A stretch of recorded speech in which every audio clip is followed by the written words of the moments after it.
Mr. Gallegos, you were charged with discharging a firearm in a metropolitan area. You are facing up to a year in jail and or a $4,000 fine. Are you Mr. Gamero?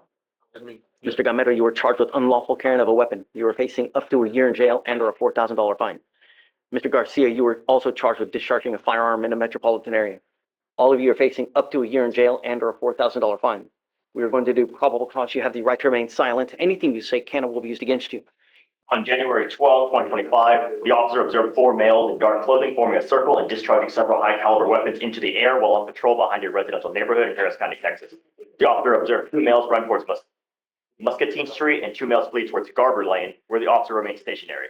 The officer identified the second male apprehended as defendant Gamero, 18 years old, who was found in possession of a Glock handgun tucked into his waistband. Defendant Gamero admitted that he and a co-defendant, a 14-year-old juvenile, had been firing an AR-15 and a Glock along with 2 other males who fled with a second AR pistol, and the other 2 males were apprehended, one of which was defendant Gallegos, 17 years old. Defendant Gallegos confirmed the other male's identity and stated the weapon had been passed around among 4 individuals and that all were involved in shooting them, and that the AR was purchased from an unknown individual in the street. The 4th male was identified as defendant Garcia, 17 years old. Defendant Garcia admitted to firing all 3 seized weapons, and defendant Garcia was observed disposing of an AR-15 and surrendering. So when you fire a gun in the air, a bullet has to go somewhere. If it lands on a 7-year-old's head, what happens?